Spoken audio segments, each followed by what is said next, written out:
This past offseason, the Cleveland Cavaliers made a ton of moves in an effort to patch up some of the flaws that had been exposed during its dreadful series loss at the hands of the New York Knicks. One of the moves that flew under the radar was the acquisition of Wichita State's Craig Porter Jr., a hyper-athletic 6'2" point guard who was coming in more polished than most in his position, but was primarily still thought of as more of a project than immediate contributor. And who could blame anybody for believing that? I mean, we're talking about an undrafted rookie guard on a team chock full of high caliber guards. Now, our first indicator of how wrong that line of thought might be was his play during the NBA's annual Summer League festivities, in which I had this to say at the time. It's far too early to tell if this is the norm or an outlier. Summer League can be fickle like that. But when you take into account everything that this young prospect does well, it's not very hard to envision him becoming a solid rotational piece in the NBA.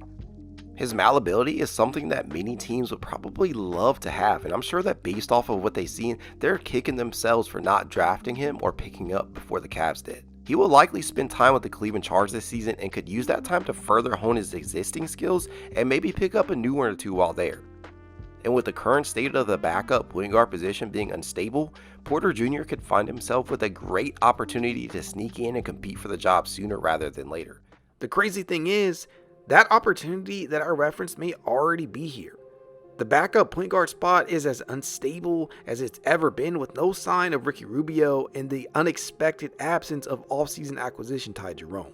The Cavs have been getting by with some combination of Darius Garland, Donovan Mitchell, and Caris LeVert all taking turns operating as the lead guard in spurts, as head coach JB Bickerstaff has been trying to stagger their minutes. And while this approach can work, he may not have to do that much longer. Our second indicator that Craig Porter Jr. is ready was his play during the preseason, in which he performed quite well in limited action. Now, admittedly, it was a small sample size, as he saw just 9.7 minutes per game across 4 separate appearances, but nevertheless, his potential impact was on display as he drove into the painted area at will.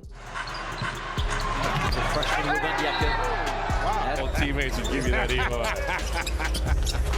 Porter down the lane. Very solid player there. I love Craig Porter's game. Showed off his speed in the open floor. For Mark, because we knew we'd end up getting the ball. Yeah, right. If we set a good screen, because the teams were worried about me shooting coming off of those screens. Yep, so exactly right. Orchestrated the offense with the poise of a veteran point guard. Porter beats back door, got to the basket, he lays it in. And gave us a small glimpse at just how effective he could be as a shot blocker, even if it came as a help defender. I mean, they really are going to be a team to watch this season, I think. Dupree has it blocked from behind. Wichita State's leading block man from last season. Porter did the honor. Our most recent indicator comes in the form of back-to-back performances in which Porter Jr. filled in admirably for Donovan Mitchell and Caris LeVert by giving JB Bickerstaff another option at guard capable of running the offense. Against Detroit, Porter Jr. once again showed off his willingness to attack his opponents off the dribble and slash his way inside for an array of difficult finishes. He has also shown the ability to knock down the mid-range pull-up, which has become something of a lost art these days. CPJ also reminded us of just how comfortable he can be with the ball in his hands operating the offense. Take this play, for example, in which Porter masterfully uses the screen afforded to him from Jarrett Allen by faking out his primary defender with the use of a well-timed spin move. Now you can see that Detroit is using a pretty simple drop coverage here, with Marvin Bagley responsible for protecting the paint and Alec Burks trying to funnel him into it. Porter Jr. sees it right away, while also taking note of the defender that's continuously sagging off of Jordan Niang and dishes out to him just in time for an open triple.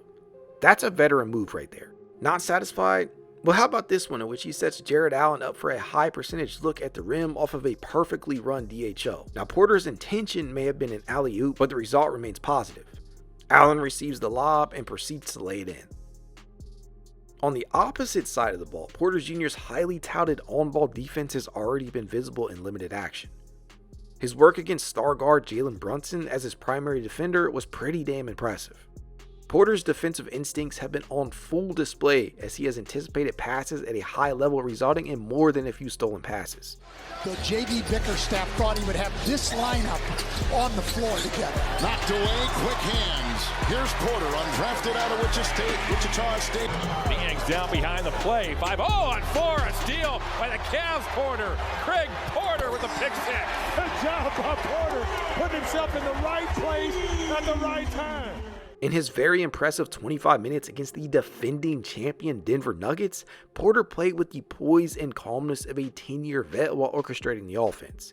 He exhibited a ton of patience, allowing plays to develop before hitting his guys with timely passes for open looks. Take this one for example, as he uses the Allen screen to free himself up, then waits for Sam Merrill to finish going around another Allen screen for a catch and shoot triple. Another that really impressed me was his calmness in a situation that may have induced panic to another rookie. Porter spins into trouble as his primary defender guides him into the help defender's path, only for Porter to remain calm under pressure until he is able to spot a wide open Georges Niang out in the perimeter for an easy triple. He waited for that to develop. His patience was also on display in this one, in which he was collapsed upon down low after Tristan Thompson sets a screen for him. He waits for Thompson to maneuver himself into an unguardable position below the basket before moving him the ball. He also continued to knife his way inside with numerous drives to the cup, both on ball and off ball.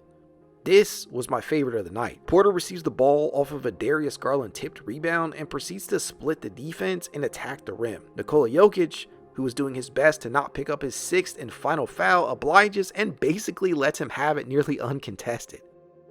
That's CPJ knowing the situation and using it against an MVP caliber player. Yeah, gotta love it. He is clearly playing at a high level right now and is impacting the game in various areas. Honestly, the only real question mark in regards to Porter Jr. is his seemingly lack of a perimeter shot. He tends to prefer both the mid-range game and penetrating off of a dribble drive to secure his baskets. There does in fact seem to be a genuine hesitancy to shoot the basketball from the perimeter, as the defense has definitely allowed him the space to pull. He just hasn't done so yet.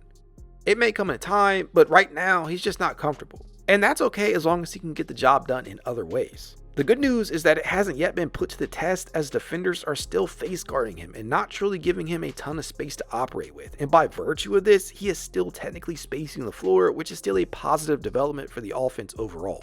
Now the bad news is that we have yet to see what this will all look like once the team is near full strength. When Donovan Mitchell, Darius Garland, Caris LeVert, Isaac Okoro, and Ty Jerome are all healthy, will Craig Porter Jr. still be included within the everyday rotation?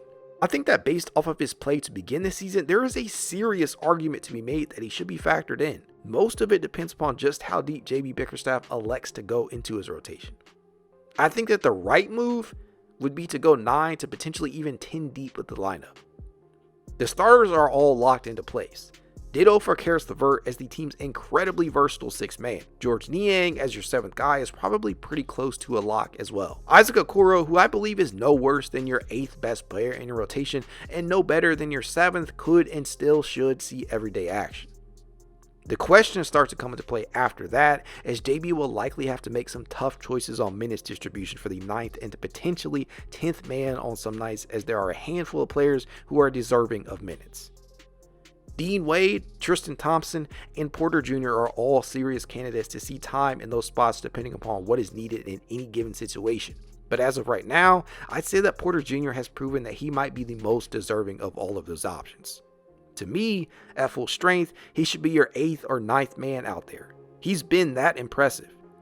And while 8th or 9th might not seem too high in the pecking order, when you consider the fact that nobody thought he'd get a real chance this early in the season, it really puts things into perspective. Of course, there is a pretty big hurdle in his way, and that is the 2-way contract that he is on, which prohibits him from appearing in more than 50 NBA level contests and appearing in the postseason as well.